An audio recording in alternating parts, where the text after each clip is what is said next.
But it just. I put mine up, but I don't. I've got 704,000 hits on it. I don't do anything. I just put some pictures and some stuff like that. And occasionally I'll put something topical. You know, I need 2-shot tight ones over here, please, and all 2s in here. Oh, watch it. No, watch it back. Okay. I love this movie, by the way. I Thanks, really Jimmy. did. Yeah, it's the first movie I've liked in a while. Oh, good. Got my blood going, you know? Yeah, it's pumped up. It's pumped up.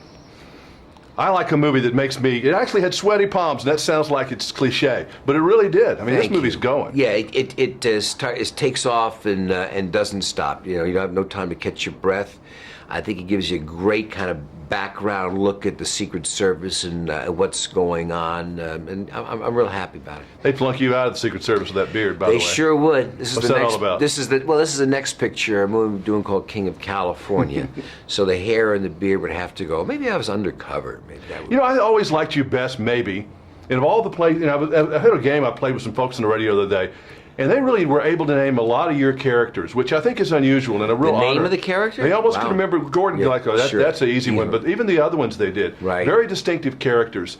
But I always liked you with a gun as a cop. Right. Did you get offered a lot of roles like that?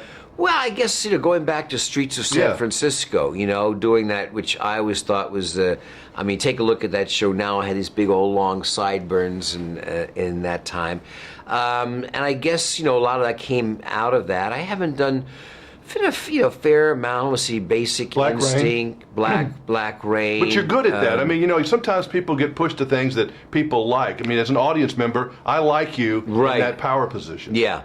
It's great. I mean, I'm not a you know, as you know, I'm not a gun proponent necessarily, and so to do this, I'm always getting called all the time. But I like it. It was on this one we were doing weapons training with Kiefer, of course, from 24, who knows all that stuff. And I'm thinking, well, you know, poor Eva Longoria, you know, of Desperate Housewife, she's going to need to do a lot of work. And we had the actual Secret Service retired agents working with us, showing the process of how they go. And we were using live ammunition on all these target practices, standing, kneeling. Eva Longoria kicks our butt. She is a shot you will not believe. 90% police officers, she's as good as 90% of the police officers out there. Hey, she's from South Texas. She's the littlest girl in the family. That's right. That doesn't surprise me yeah. one bit. What about these Secret Service guys? You got to get into their world a little bit. I mean, taking a bullet for somebody is pretty strong. Well, that was the whole basis, you know, talk about trying to understand a character. What kind of person can stand there? And as you know, my character is supposedly the one who took the bullet for President Reagan, and looking at that documentary footage of that agent who's just standing there knowing it's coming and taking it. I don't know where that comes from. That's the training we talked about that's unbelievable because it's instinctual. That's the complete thing that they work at. What you do understand then is that when their shift is over, they're ready to have a good time. Yeah. You know, because there's so much pressure on them. You were a producer on this film too, right? Yes. What do you do? What do you bring to a story, you think? Because I mean, you've been doing it, and you've obviously done it very well over the years. From China Syndrome, you were part of that behind the scenes too. And Cuckoo's Nest. What do you bring to the party?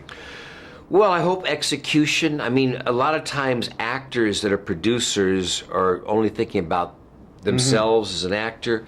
But again, going back to Streets of San Francisco, you learn early on about what your responsibility is to make the best movie.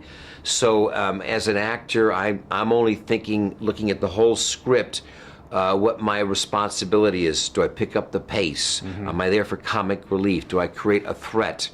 And I encourage all the other actors to be as good as they can be. I'm not competitive because I want to make the best movie possible. But you never directed. You did direct the Streets of San Francisco. I directed some Streets episode. You didn't like that?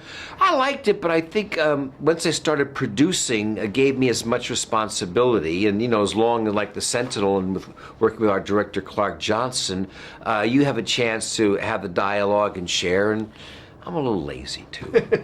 Yeah, it's an every day, every hour, every minute of the day kind of thing, isn't it? Well, it really is. I think you work hard enough, sir. Thank you, Jim. All right, good to see you again. Good to see you again. All right, Appreciate it. all right. Yeah, all the best. So what is the King of California? What is that? Say,